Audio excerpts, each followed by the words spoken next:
What are you going to do if you wake up one morning and nothing comes out of the tap?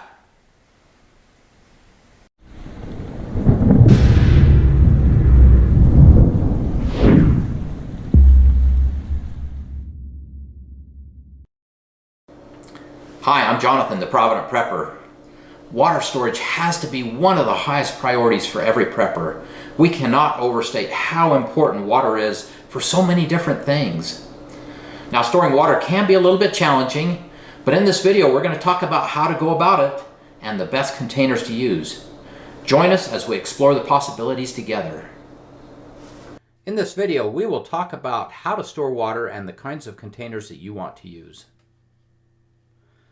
Our emergency water needs include drinking or hydration, making sure that we have the water that our bodies need, hygiene, medical or first aid purposes, sanitation, and of course food preparation. The water that you have stored in your own home is always going to be your safest source of water in an emergency event.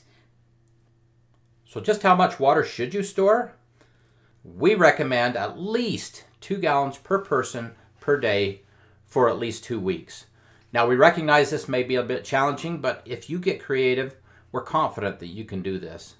And if you want to know what that much water looks like, we've got a few pictures here to help you. So one 55-gallon barrel could provide one person with enough water for 27 days. If you want to look at another way, it could take care of a family of 4 for about 1 week. Now, if you just want to go and pick up your water storage at Costco, one case of the Costco water bottles is about 5 gallons, which means that it would give you 2.5 days worth of water. If you want to use repurposed 2-liter bottles, 18 of those would last for about 4.5 days. If you use less water than the 2 gallons per day, great, you can extend that for a longer period of time. But it's been our experience that 2 gallons of water a day really isn't very much water per person.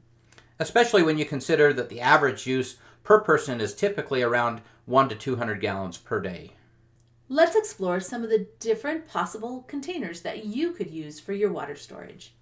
Glass containers are ideal for water storage. They provide a true vapor barrier. They will not leach anything into that water, but they are prone to breakage, which means that in the event of an earthquake, you could lose your entire supply. So you would want to diversify it. We store water in all of our empty mason jars. They're going to take up the same amount of space whether they are full or empty. So this is a great way to keep them full of water and clean.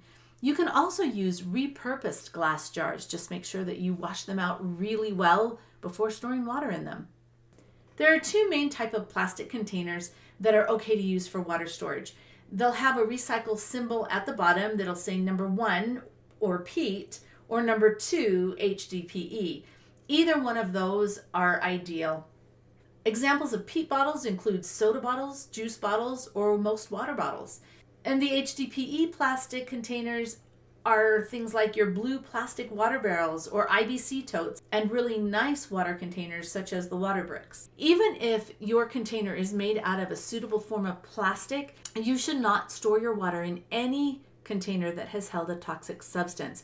There are a lot of people who like to store water in bleach bottles, but the problem with that is that the chemicals have leached into the plastic while the bleach was in those bottles. Even once you've dumped it out and rinsed it out, you've still got those chemicals inside of the plastic that can leach back into the water. Could you use this for hygiene purposes to wash your hands? Absolutely. I just wouldn't use it for drinking water.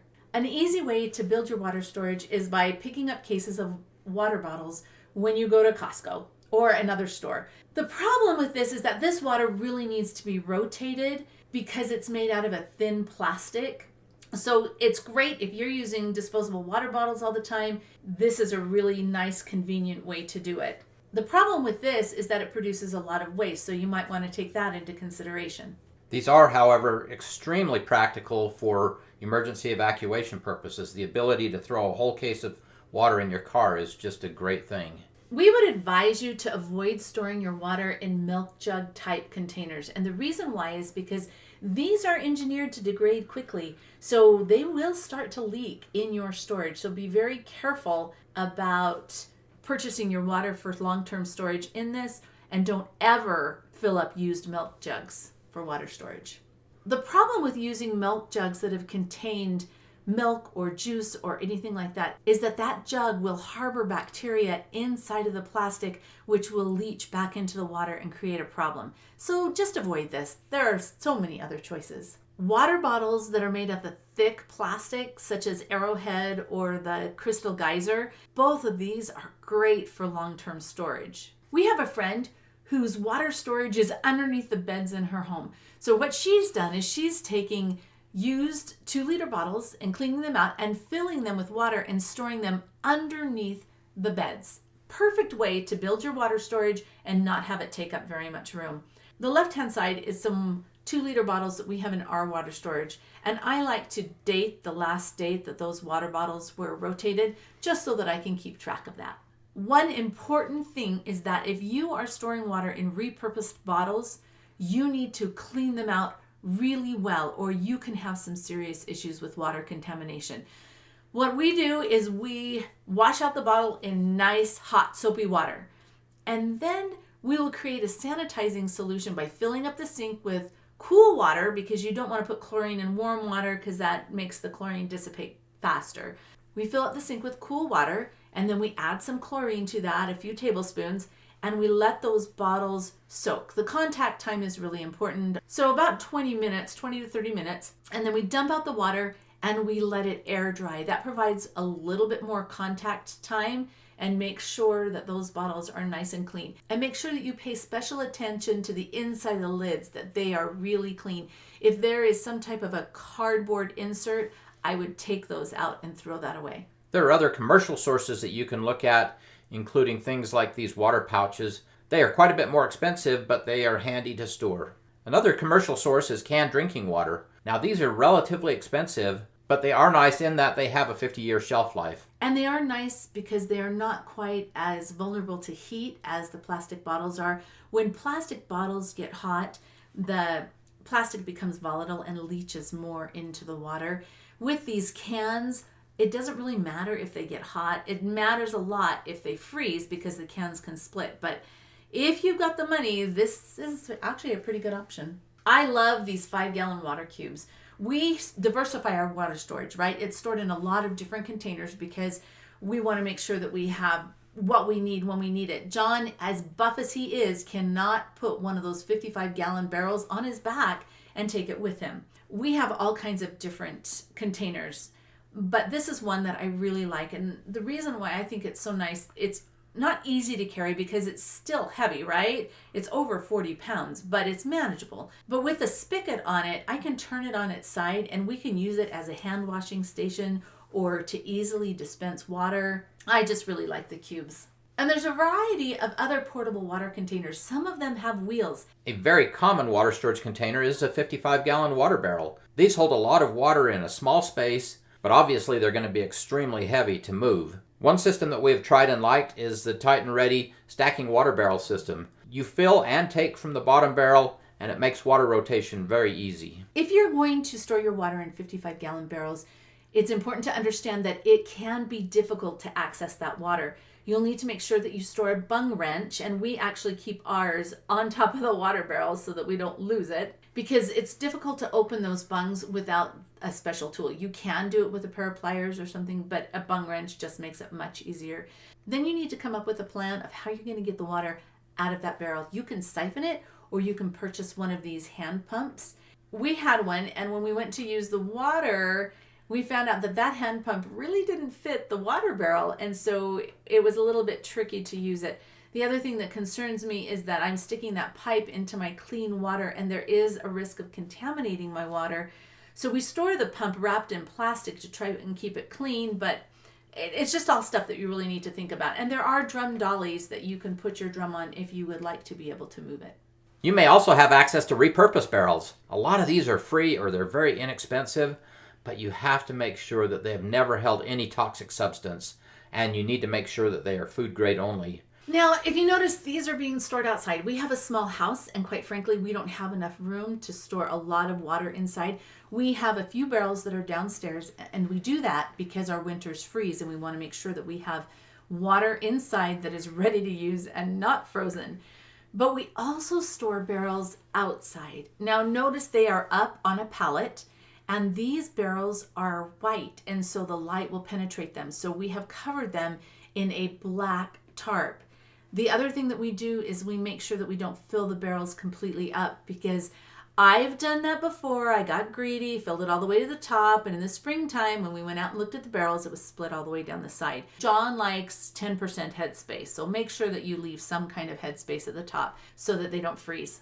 Another product that we really liked was the Waterful water barrel. This is a 30-gallon barrel that is self-rotating because your water comes from the tap through the barrel and then you use it out the bottom. So it's always rotated and ready to use. However, this is not for a climate where you have freezing temperatures or you have to drain that and take it inside for the winter. But it is absolutely perfect for my kids who live in Arizona.